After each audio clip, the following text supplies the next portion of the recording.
தமிழ் பேரினத்தினுடைய பெருமைமிகு அடையாளமாக திகழ்கிற பெருமகனார் நம்முடைய பாட்டன் விடுதலை போராட்ட வீரர், வீர தியாகி விஸ்வநாதாஸ் அவர்களுடைய பிறந்த நாள் விழாவில் அவருடைய வழி வந்த பேரப்பிள்ளைகள் கூடி அவருக்கு நம்முடைய புகழ் வணக்கத்தை செலுத்திக் கொண்டிருக்கிறோம். இதிலே மதிப்புமிக்க பெருமக்கள் பங்கேற்று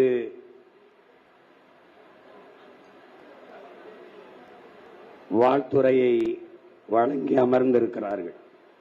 என் அன்பிற்கினிய தம்பி வேளச்சேரி சட்டமன்ற உறுப்பினர் ஹசன் அவர்கள்,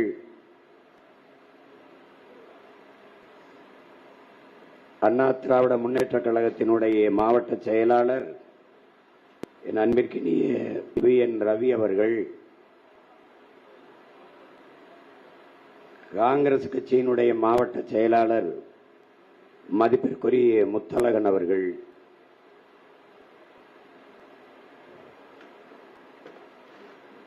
என் அன்பு இளவல் ஆன்மீக பணியிலே பயணிக்கக்கூடிய ராம்ஜி அவர்கள், மறுமலர்ச்சி திராவிட முன்னேற்ற கழகத்தினுடைய என் அன்பு தம்பி சுப்பிரமணியன் அவர்கள்,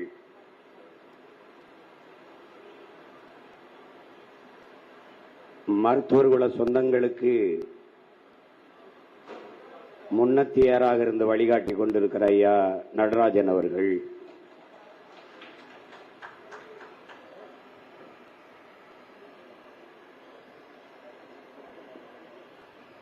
களப்போராளியாக தன் சமூகத்திற்கு எந்த இடையூறும் வராமல் தற்காத்து நின்று போராடி வருகிற என் அன்பு தம்பி ராஜா அவர்கள், உணர்வு எழுச்சியோடு இந்த நிகழ்விலே பங்கேற்றிருக்கிற என் உயிர் சொந்தங்கள் உங்கள் அனைவருக்கும் என்னுடைய அன்பும் வணக்கம். இங்கே என்னுடைய தம்பி VN கண்ணன் அவர்கள் சொல்லுகிற போது, அழைப்பிதழில் அண்ணனுடைய பெயரை அச்சிடவில்லை, நாங்கள் அழைக்கவில்லை, ஆனாலும் அண்ணன் வந்திருக்கிறார் என்று குறிப்பிட்டார்கள். நம்முடைய வழக்கம் விருந்தினர்களைத்தான் அழைப்பது, தன் வீட்டு உறுப்பினரை, வீட்டு சொந்தத்தை யாரும் அழைப்பதில்லை. இது எங்களுடைய பிறவி கடமை.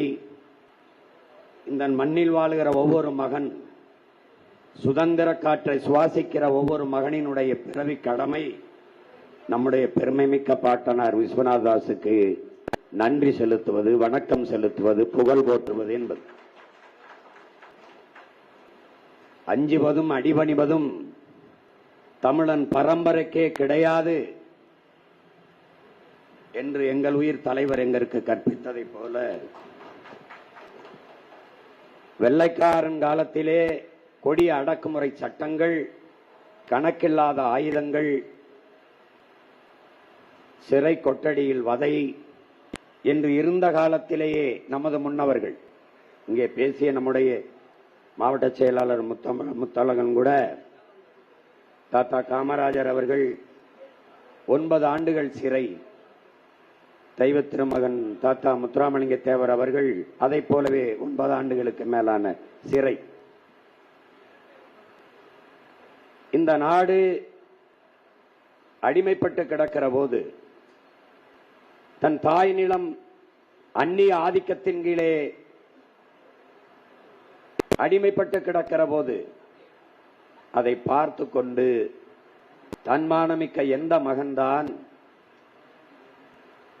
கடந்து செல்ல முடியும்? எண்ணற்ற வழக்குகள், என் தம்பி ராஜா அவர்கள் குறிப்பிட்டது போல 29 முறை சிறை. அந்த சூழலிலும் தன் போராட்டத்தில் இருந்து பின்வாங்காமல் சவர்கரை போல, நாட்டின் முன்னாள் பிரதமர் ஐயா வாஜ்பாயை போல மன்னிப்பு கடிதம் எழுதி கொடுத்துவிட்டு போராட்டத்திலிருந்து விலகி செல்லாமல் எங்களுக்கு வேண்டியது விடுதலை, விலை தலையே ஆனாலும் சிக்கல் இல்லை, பிரச்சனை இல்லை என்று களத்திலே நின்ற பெருந்தகைதான் நம்முடைய பாட்டனார் விஸ்வநாத தாஸ் அவர்கள். கொக்கு பறக்குதடி பாப்பா, நீ கோவப்படாமல் கூப்பிடு அடி பாப்பா. கொக்கு பறக்குதடி பாப்பா, நம்மளை கொல்ல வந்த கொக்கு. கொக்கென்றால் கொக்கு, நம்மை கொல்ல வந்த கொக்கு. எக்காலம் போட்டபடி வந்து நம்மளை ஏச்சு பிழைக்குதடி பாப்பா. வெள்ளக்கரணை தான் பாடுறாரு.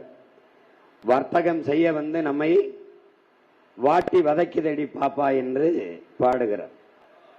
அந்நிய அயலக அந்நிய சீமை விட்டு வந்து நம்மளை ஆட்சி செய்து அடிமைப்படுத்துதடி பாப்பா என்று தன் பாக்களின் மூலம், அளப்பெரிய தன் கலை ஆற்றலின் மூலம் விடுதலை உணர்வை ஊட்டி வீறு கொண்டு எழச் செய்த பெருந்தகை நம்முடைய பாட்டனார் விஸ்வநாதாஸ் அவர்கள். இன்னைக்கு என்றால் தம்பி ஹசன் அவர்கள் சொன்னது போல பகிரி இருக்கிறது, முகநூல் இருக்கிறது, அலைபேசி இருக்கிறது, கணக்கில்லாத தொலைக்காட்சிகள், வலையொலிகள். ஒரு செய்தியை உடனே கொண்டு போய் சேர்த்து விட முடியும். ஆனால் அன்று அப்படியல்ல. நாடகத்தின் மூலம்தான், பாட்டின் மூலம்தான், பேச்சின் மூலம்தான், எழுத்தின் மூலம்தான் விடுதலை உணர்வை நமது முன்னவர்கள் நம் மக்களுக்கு ஊட்டியிருக்கிறார்கள்.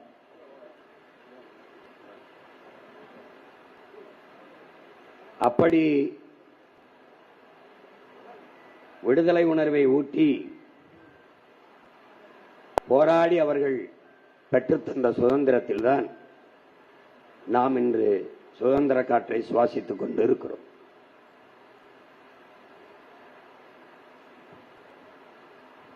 இந்த நாட்டின் விடுதலைக்கு துளியும் தொடர்பில்லாதவர்கள் எல்லாம் இங்கே மிகவும் போற்றப்படுகிறார்கள். என் அன்பிற்குரிய உறவுகள், என் அருமை சொந்தங்கள், நீங்கள் புரிந்து கொள்ள வேண்டும். தமிழர்கள் நாம் வரலாற்றில் புறக்கணிக்கப்பட்ட ஒரு இனத்தின் மக்கள். இங்கே வீரன் என்றாலே மராட்டிய மன்னன் சிவாஜியைத்தான் எடுத்துக்கொண்டு வருவார்கள். அவர் ஒரு வீரனை காட்டுவார்கள். நமக்கு விரல் விட்டு எண்ண முடியாத அளவிற்கு வீரர்கள். நமது பாட்டன் பூலித்தேவன், தீரன் சின்னமலை, அழகுமுத்துக்கோன், கட்டபொம்மன், சுந்தரலிங்கனார், வெள்ளையத்தேவன், மாமன்னர்கள் மருதுபாண்டியர்கள், வீர பெரும்பாட்டியார், வேலுநாச்சியர், கணக்கில்லாத விடுதலை போராட்ட வீரர்கள்.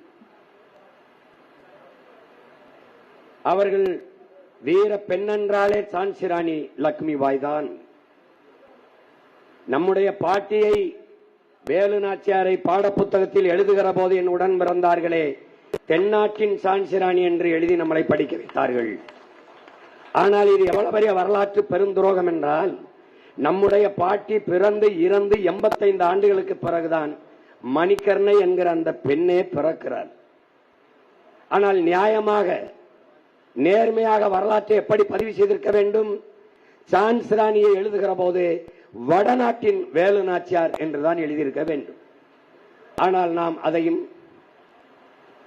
படித்தோம். மாடு இழுக்க திணறுகிற செக்கை இந்த மண்ணின் விடுதலைக்கு ஒரு மகன் இழுத்தான் என்றால் அது நம்முடைய பாட்டனார் வ.உ. சிதம்பரனார் அவர்கள்தான். இந்த மண்ணின் மக்களின் மானம் கப்பலேறிவிடக்கூடாது என்பதற்காக தன் சொந்த சொத்தை வித்துவிட்டு நம்முடைய தாத்த பாட்டனார் பாண்டித்துரத்தேவர் அவர்கள் தந்த 1 லட்சம், இப்படி பல கொடையாளர்கள் தந்த பணத்தை திரட்டி சுதேசி கப்பல் ஓட்டி, கப்பல் ஓட்டிய தமிழனாக நின்றவர் நம்முடைய பாட்டன் வ.உ. சிதம்பரனார். 42 ஆண்டுகள், 40 ஆண்டுகளுக்கு மேலே சிறை தண்டனை விதிக்கப்பட்டு சிறை கொட்டடியில் வாடிய பெருந்தகை பிறப்பாலை செல்வந்தன், அவருடைய தாத்தா வழக்கறிஞர், அப்பா வழக்கறிஞர், அவர் வழக்கறிஞர். நேர் நின்றால் பலாயிரக்கணக்கான ரூபாய்கள் சம்பளம் பெறக்கூடிய நிலையில் இருந்த மகன் இந்த மண்ணின் விடுதலைக்கு போராடி வறுமையில் வாடி மன்னனை விட்டு கடைசி காலத்தில் வாழ்ந்தார் என்பது வரலாறு. ஆனால் இவர்கள் நமக்கு கற்பிப்பது வல்லபாய் பட்டேலை போதிப்பார்களே ஒழிய நம்முடைய பாட்டன் வஉசியை நமக்கு கற்பிக்க மாட்டார்கள், மறைப்பார்கள். இப்படி எண்ணற்ற வீர தியாக பெருமக்கள் மறக்கப்பட்டவர்களில் ஒருவர்தான் நம்முடைய பாட்டனார் விஸ்வநாதாஸ் அவர்கள். தியாகி என்றால், தியாகி என்ற சொல்லும் புரட்சி என்ற சொல்லும் இன்றைக்கு கேவலப்பட்டு கேடுகட்டி நிற்கிறது. தியாகி என்றால் பல ஆயிரம் கோடி ஊழல் செய்துவிட்டு சிறைக்கு சென்று வெளியில் வந்தவனும் தியாகியாக இருக்கிறான். நாட்டின் விடுதலைக்கு போராடி சிறை சென்று வெளியே வந்தவரும் தியாகியாக இருக்கிறார். வருங்கால தலைமுறை பிள்ளைகள் தியாகி என்று படிக்கிற போது இவரும் இதுபோல சிறைக்கு ஊழல் செய்துவிட்டு உள்ளே வந்திருப்பாரோ என்று எண்ணக்கூடிய அளவிற்கு இன்று நாடு கேடுகட்டு போய் நிற்கிறது என்பதை அறிவார்ந்த எனது அன்பு மக்கள் சிந்தித்துப்பார்கள். விஸ்வநாதாஸ் போன்ற நமது மூதாதைகளை முன்னோர்களை போற்றாது போனால் நம் பிறப்பு வீணாகி போய்விடும் என்பதை அறிவார்ந்த தமிழ் சமூக பெருமக்கள் நினைவில் கொள்ள வேண்டும். மருத்துவர் குலம் என்றால் இன்றைக்கு நாவிதர் என்றும் முடிதிருத்துவர் என்றும் பேசப்படும். மருத்துவர் குலம் என்றால் அன்றைக்கு மருத்துவம் பார்த்தவர்கள், பிரசவம் பார்த்தவர்கள் மருத்துவ குல மக்கள். கோயில்களில் பூஜை செய்தவர்கள் பெருமக்களே வண்ணார், நாவிதர், பறையர், பண்டாரங்கள் தான் ஓதுவார்கள், புலிப்பாணி சித்தர்கள் தான் நம் கோயில்கள் எங்கும் வழிபட்டுக் கொண்டிருந்தவர்கள். பிறகு அவர்கள் நுட்பமாக வெளியேற்றப்பட்டு இன்று என்ன நடக்கிறது என்று பாருங்கள். தமிழனின் வழிபாட்டு தலங்களிலே தமிழ் இறக்கி முன்பே தாய்மொழி தமிழிலே வழிபட முடியாத ஒரு பெருங்கொடுமை. மொழி என்பது ஒவ்வொரு தேசியனத்தின் உயிர் உரிமை என்பதை, அடிப்படை உரிமை என்பது கூட அல்ல, உயிர் உரிமை என்பதை என் அன்பு சொந்தங்கள் புரிந்து கொள்ள வேண்டும். அந்த நிலையில் வீழ்த்தப்பட்டு கிடக்கிற நாம், வரலாறு தான் எந்த ஒரு இனத்திற்கும் வழிகாட்டும். வரலாற்றை படிக்காதவன் வரலாற்றை படைக்கவே முடியாது என்கிறார் புரட்சியாளர் அம்பேத்கர் அவர்கள். வரலாற்றில் தெளிவு வராத நாம் எந்த காலத்திலும் எழுச்சி வர முடியாது. வரலாற்றை மறந்துவிட்ட இனம் சுடுகாட்டில் இறந்து கிடக்கிற பிணம் என்கிறான் ஹோசிமின். எனவே வரலாறு தான் ஒவ்வொரு தேசிய இனத்திற்கும் வழிகாட்டுகிறது. அப்படித்தான் நமது முன்னவர், நம்முடைய பெருமைக்குரிய பாட்டனார் விஸ்வநாதாசினுடைய வரலாறு நமக்கு வழிகாட்டுகிறது. அடிமை வாழ்வினும் உரிமை சாவு மேலானது, சரணடைந்து வாழ்வதை காட்டிலும் சண்டையிட்டு போராடி சாவது மேலானது என்கிற அந்த வாழ்க்கை, அந்த கோட்பாட்டை நமக்கு அது வலியுறுத்துகிறது, எடுத்து காட்டுகிறது. சுதந்திரமற்ற மனித வாழ்க்கை அர்த்தமற்றது என்கிறார் எங்கள் தலைவன் மேதகுவே பிரபாகரன் அவர்கள். சுதந்திரம் எமது பிறப்புரிமை என்றார் பாலகங்காதர திலகர். சுதந்திரம் என்பது மானுட குலத்தின் பிரிக்க முடியாத உரிமை, பிறப்பு உரிமை என்கிறான் புரட்சியாளன் பகத்சிங். அப்படி ஒவ்வொரு மனிதனின் சுதந்திரமும், சுதந்திரம் என்ற சொல்லுக்கு அர்த்தம் தெரியாதவனுக்கு கூட சுதந்திரம் தேவைப்படுகிறது. வண்டிக்கு அச்சாணி போல, பறவைக்கு இறக்கை போல, மனிதனுக்கு முதுகெலும்பு போல சுதந்திரம் அவசியம். அந்த சுதந்திரத்திற்காக போராடி இன்னுயிரை ஈந்த பெருமகனார் தான் நம்முடைய தியாக பெரும்பாட்டன் விஸ்வநாதாஸ் என்பதை தமிழ் இளம் தலைமுறையினர் மறந்துவிடக் கூடாது, நினைவில் வைத்து போற்ற வேண்டும். தம்பி ராஜா சொன்னது போல நாம் தமிழர் கட்சிக்காரர்கள் பிறந்த நாளை போற்றுவதில்லை, நினைவு தினத்தை தான் போற்றுவோம். அதுதான் தமிழன் மரபு.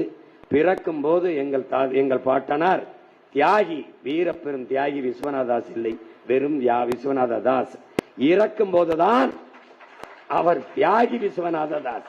ஒரு மனிதன் தனக்காக வாழ்ந்து இறந்தால் அவன் மனிதனாகிறான், பிறருக்காக வாழ்ந்து இறந்தால் அவன் புனிதனாகிறான், போற்றப்படுகிறான். அப்படி அவர் பிறருக்காக வாழ்ந்து இறந்ததாலே புனிதனாகி இன்று நம் எல்லோராலும் போற்றப்பட்டு கொண்டிருக்கிறார். அப்படிப்பட்ட மகத்தான தலைவருக்கு, ஒரு பெருமகனாருக்கு அவருடைய பிறந்த நாளில் அவருடைய பிள்ளைகள் பெருமிதத்தோடும் திமிரோடும் நம் புகழ் வணக்கத்தை செலுத்துவோம். வீரப்பெரும் தியாகி நம்முடைய பாட்டனார் விஸ்வநாதாஸ் அவர்களுக்கு பெருமை மிகுந்த என் புகழ் வணக்கத்தை செலுத்துவதில் மகிழ்கிறேன். நன்றி, வணக்கம்.